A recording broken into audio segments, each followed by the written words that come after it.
अस्सलामु अलैकुम वरहमतुल्लाहि वबरकातुह। स्वागत है आप तमाम का आपकी अपनी चैनल पर। दोस्तों, हम बात कर रहे हैं आधुनिक भारत के इतिहास पर और हम पूरी डिटेल्स के साथ आपके सामने आधुनिक भारत के इतिहास पर एक एक चीज़ें सामने आपके रख रहे हैं।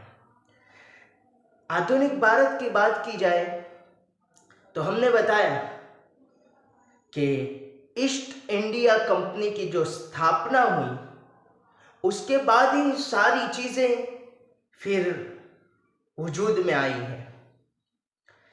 दरअसल ये 1600 ईस्वी के अंदर इस कंपनी की स्थापना की गई थी और इसका अलग अलग नाम दिया गया। सबसे पहले इसका नाम जॉन था, इस कंपनी का नाम जॉन था, इसलिए कि इस कंपनी का जो स्थापक था उसका नाम जॉन वाइट्स था, इसलिए उसका नाम जॉन। लेकिन बाद में अंग्रेज़ों ने जब इसको संभाला तो फिर इसका नाम ईस्ट इंडिया कंपनी रखा गया। जिस वक्त ईस्ट इंडिया कंपनी भारत के अंदर मौजूद थी, इस वक्त भारत के अंदर जो शासन था वो मुगलों का शासन था।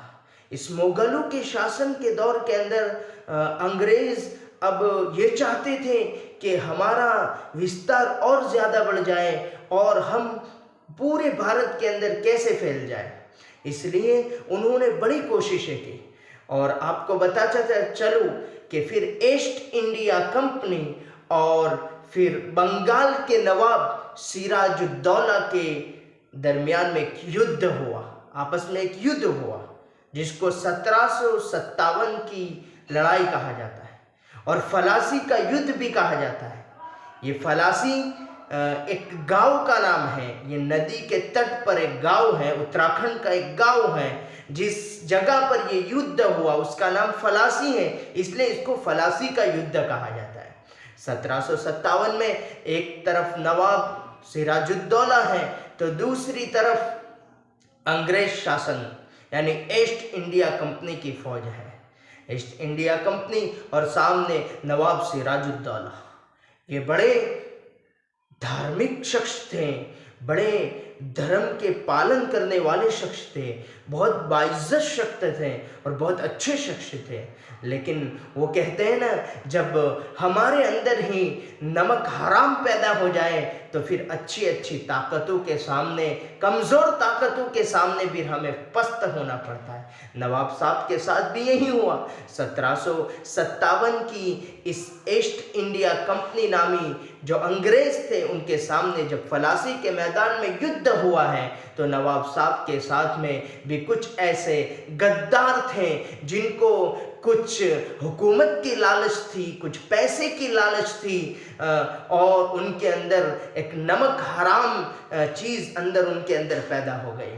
तो एक तो उसके अंदर नाम है, मीर जाफ़र का नाम है, और जो उसका सेनापति था, जो उस नवाब सिराजुद्दौला के सेनापति थे, और एक अमीन एंड का नाम भी आता है जो उस ज़माने के बड़े पैसेदार थे। इस तरीके से 5-6 से गद्दार पैदा हो गए नवाब साहब की फौज के अंदर, जिसकी वजह से नवाब साहब को अंग्रेज़ों के सामने 1757 की फलासी के मैदान के अंदर नवाब साहब को हारना पड़ा। और ये हारना इसीलिए पड़ा कि नवाब साहब की फौज के अंदर ऐसे गद्दार पैदा हो गए।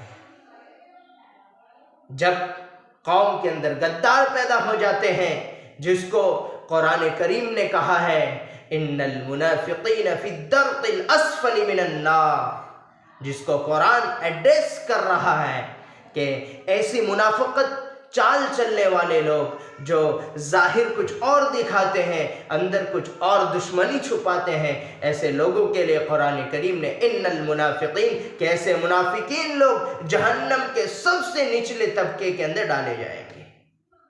इसलिए हमेशा हमें अपने कौम के अंदर गद्दारी से बचना चाहिए, ऐसे कामों से दूर रहना चाहिए जिस काम की वजह से खुद हमें नुकसान हो, हमारे समाज को नुकसान हो, हमारी कौम को नुकसान हो।